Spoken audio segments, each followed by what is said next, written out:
Strongman versus MMA fighter. I believe this is even more interesting than a bodybuilder versus an MMA fighter because bodybuilders only need to have show muscles, whereas strongmen need to actually be strong. So that's a lot more functional when it comes to fighting. And it makes you wonder just how efficient they perform against MMA fighters. I mean, it's no debate that any heavyweight in the top 15 would beat any strongman that ever existed, even though they would be outweighed by possibly 70 kilograms. I genuinely believe that blobs like Waldo Cortez Acosta and Alexander Romanov would ragdoll Eddie Hall and Brian Shaw and all these strongmen regardless of how heavy they are. And I know that the heavy ones like Thor and Brian could weigh up to 200 kilograms, but it just wouldn't make any difference. And if anything, it might even work against them on the long run. Alexander Romanov and other heavyweight MMA fighters are trained to fight for 25 minutes. Sometimes they do gas out, but what makes you think they're gonna gas out worse than a strongman who weighs even more than they do, who carries more muscle, and who doesn't train how to fight for 25 minutes straight? What makes you think that they're gonna have any advantage with the strength? Yes, in some instances it may help them, but more often than not, I think it'll just work against them. They're gonna gas out within 5 minutes, I know that for sure. Why do you ask? Because I've seen a strongman grapple a jiu-jitsu practitioner. Remember when Gordon Ryan was grappling with Thor? You might argue that they were playing around, but Gordon Ryan was getting the better of the exchanges, and it's not like he's even a wrestler. They were just grappling, rolling on the mat. But then again, Gordon Ryan is arguably the GOAT of Nogi BJJ, so that's probably not the best argument I could make. But we did see someone who isn't necessarily known for being a good grappler grapple against a strongman. And this strongman was none other than Brian Shaw. Guess who he was going up against? I'm sure you guys have seen the video. It was none other than Dustin Poirier. And if I'm being honest with you, that fight would not go well in real life. Dustin's best chance is keeping a distance and using his boxing. Because if he does anything other than that, anything grapple heavy, it's not going to work out for him. If he tries to take down Brian Shaw will literally pick him up and slam him on his freaking head. I guarantee you that will happen. That video was more than enough evidence because when Brian was under Dustin, it didn't take him that long for him to get back up. I would say about 20 seconds, which is impressive because even though he is significantly bigger than Dustin, Dustin trains grappling every single day probably because he's had to face monsters like Khabib and Islam. So even though he's not the best grappler in the UFC, his grappling is significantly better than the average human being. And that just didn't matter when he went up against Brian Shaw because Brian Shaw got up almost immediately.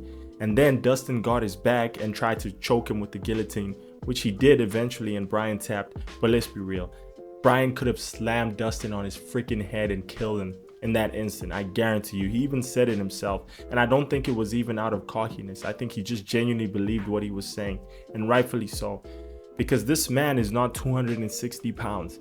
He's well over 400. He might even be 440 because if he's over 200 kilograms, he's easily over 430 pounds, which is a significant difference.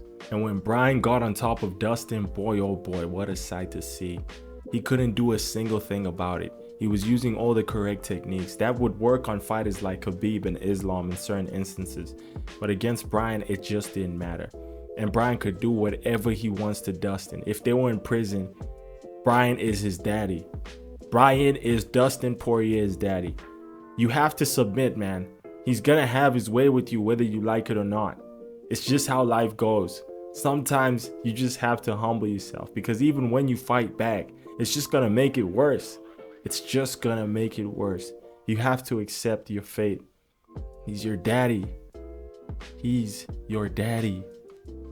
So it's pretty clear that anyone in the lightweight division and under wouldn't stand a chance against a strongman as heavy as Brian Shaw or Thor. Moving on to the welterweight division, I honestly think it's the same story because it doesn't seem too far-fetched for Islam to beat welterweights like Shavkat, Bilal Muhammad, and Leon Edwards.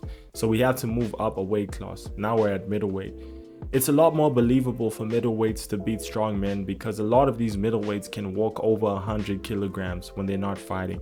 So that would make it a lot easier for them to fight these strongmen. It would still be challenging because in as much as these middleweights have been training how to throw with proper technique for their entire lives, it might just come down to physics. And I remember being taught about momentum. Momentum is the product of an object's mass and its velocity. So if one fighter is outweighed by 100 kilograms, it means he might not hit as hard because he wouldn't be able to generate as much momentum. But just because you hit hard, it doesn't mean you're going to get a chance to hit. At the end of the day, the MMA fighter is going to be a lot more defensively sound. He knows how to duck, weave, block, parry, you name it. And the most important defensive aspect of this is going to be footwork. I think the lateral movement is going to throw off the strongman because he has a low center of gravity. He's like a freaking rhino. You know what they say about rhinos? If you want to outrun one, you just have to run in a zigzag pattern and they just won't be able to keep up with it. I think the same theory applies when you're fighting a strongman. And the only difference is you would actually have to hit the strongman this time and then you would stand a chance, because imagine trying to punch a freaking rhino. Yeah, you're not winning that fight, even if you are freaking Brian Shaw. But for the middleweight, it's a lot more possible because all you would have to do is just capitalize off of the bigger guy gassing out, and all the punches will accumulate damage and eventually wear him out. I think that's the path to victory for the middleweight. If he tries to grapple, it could work for him. If he's someone as good as Jailton Almeida. Jailton used to fight at welterweight and then he moved all the way up to heavyweight. So I think the middleweight version of him, with the current level of skill that he has, I think he would do very good against a strongman. And we've seen it happen before with Gordon Ryan. I believe Gordon would weigh close to, if not as much as Jailton Almeida would have weighed at 185. And Jailton Almeida's style of grappling is a lot more suited for a street fight than Gordon Ryan's one is. I'm not saying he's the better grappler, I'm just saying he's the more complete. So that would come in handy. Whereas a lot of jiu-jitsu practitioners aren't able to really carry over the effectiveness into MMA. Kron Gracie is a great example of that. So if Gordon Ryan had a lot of success against someone like Thor, I believe Jailton Almeida will have even more success because he will have the ground and pound threat and not just the submission. So yes, I do believe middleweights can beat strongmen, but anything under that, I'm not too sure about it. I'm a little bit on the fence about welterweights, but for lightweights, I don't think there's even a chance. You guys let me know what you think in the comments. Like and subscribe. I hope you enjoyed the video.